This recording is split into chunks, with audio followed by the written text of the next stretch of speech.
मनुष्य जीवन में अनेक कर्मों और अनेक पापों का वर्णन मिलता है। इन्हीं में से है प्रारब्ध का पाप। कहा जाता है कि कुछ प्रारब्ध के का पाप भजन के मार्ग से नष्ट हो जाते हैं, कुछ दान पुण्य के कर्म से नष्ट हो जाते हैं, परंतु कुछ यदि बड़े कर्म बन गए हैं, जैसे कि सोते हुए मनुष्य की मृत्यु कर देना, गर्भपात करवा देना, माता पिता को मार देना, पत्नी का वध कर देना, पति का वध कर देना, ये सभी भयंकर पाप होते हैं जो भजन करने पर भी कम नहीं होते, इन्हें भोगना ही पड़ता है। जैसे कि हमारे वृंदावन के परम संत कहा जाता है कि राधा कुंड में जो कोई भी थूक देता, गंदगी कर देता, वह उसे तुरंत साफ कर बाहर निकाल देते थे।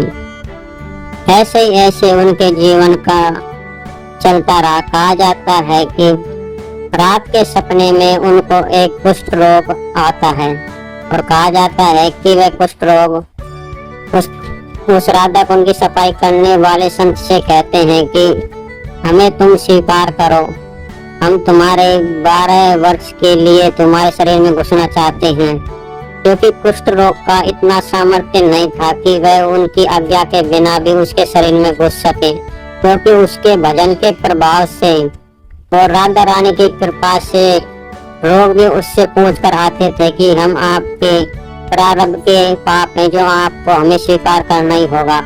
तब उस महाराज ने कहा कि आप हमारे शरीर में कितने दिनों तक रहोगे? तब वह कहता है कि हम आपके शरीर में 12 वर्षों तक रहेंगे। तभी संत कहता है कि मैं इतने वर्षों तक आपको अपने शरीर में नहीं रख सकता, क्योंकि मुझे इस राधा रानी के कुंड की सफाई करनी है, उनकी सेवा करनी है, संतों की सेवा करनी है। तब वह चला जाता है और अगली रात को दोबारा आता और कहता है कि हम आपको इस रोग से सिर्फ 6 महीने में ही पूरा कर देंगे, इसलिए आप हमें स्वीकार करो। तब भी वह कहता है कि 6 महीने भी बहुत हो गए हैं, मैं इतना समय नहीं दे सकता।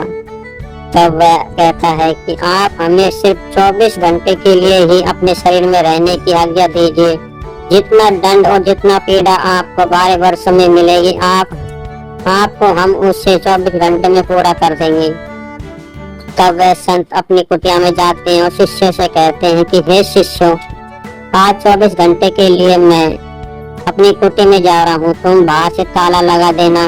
मैं कितना भी चीखूं पुकारूं, पर कोई भी ताला मत खोलना, क्योंकि आज मैं एक गुप्त साधना करने वाला हूँ। तभी वह कुटिया में चला जाता है और कुष्ठ रोग से कहता है कि आप हमारे शरीर में आ जाइए। जैसे ही वह शरीर में आता है, 12 वर्ष की भयंकर पीड़ा और शरीर से पीप निकलने लगती है, शरीर झड़ने लगता है। परंतु जैसे ही 12 वर्ष पूरे होते हैं, वह संत पूर्णतः सही हो जाता है। कहा जाता है कि जो भजन करता है उसे प्रारब्ध दंड तो भुगतना ही पड़ता है, परंतु वह अपने भजन के प्रभाव से उससे कम अवश्य कर सकता है। ऐसे ही हमारे परम हंस स्वामी कहा जाता है कि इनको प्रारब्ध के दुख के कारण ही कैंसर हुआ था। और ऐसे ही परम ऋषि मांडव्य ऋषि का वर्णन मिलता है। कहा जाता है कि मांडव्य ऋषि की कुटिया में एक बार 3-4 चोर घुस आए और राजा ने उन चोरों को रंगे हाथों पकड़ लिया और पैरियों ने कहा कि शायद यह महात्मा भी इनके साथ चोरी में शामिल है और ये ढोंग का नाटक कर रहा है। वे इस ऋषि के साथ उन चोरों को भी ले आते हैं और सूली पर चढ़ने का दंड देते हैं। सभी चोर सूली पर चढ़ते ही मर जाते हैं, परंतु वह महात्मा अपने योग बल से उस सूली पर आसन लगाकर बैठ जाता है। जैसे ही अगले दिन पैरी आते हैं तो वे देखते हैं कि सभी चोर मर चुके हैं, परंतु मांडव्य ऋषि अभी भी ध्यान समाधि में व्यस्त है। जैसे यह खबर राजा को मिलती है, राजा गौ माता और ऋषियों के साथ उनको आगे करते हुए पीछे आता है, क्योंकि उसका लगता है शायद हमने गलती से ऋषि को बंदी बना लिया है और उसे सूली पर चढ़ा दिया है, इसलिए वह हमें शराब भी दे सकता और भस्म कर सकता है। अपनी रक्षा के लिए वह गौ माता और ऋषियों को आगे लाता है और ईश्वर से कहता है कि हे ईश्वर, हमें आप माफ कर दीजिए, हमने शायद आपको गलती से यह अपराध का दंड दे दिया है।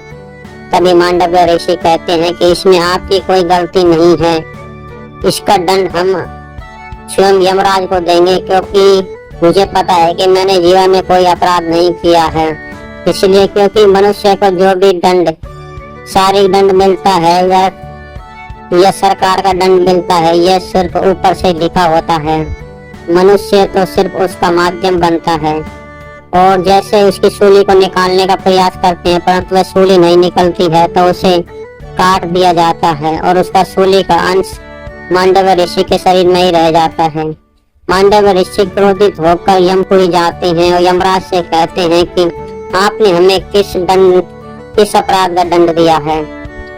ऋषि को क्रोधित देखकर यमराज भयभीत होने लगते हैं और कहते हैं कि हे ऋषिवर, आप शांति पूर्वक सुनिए, क्योंकि मनुष्य जीवन में कोई भी कर्म होता है उसका उसे अवश्य दंड मिलता है।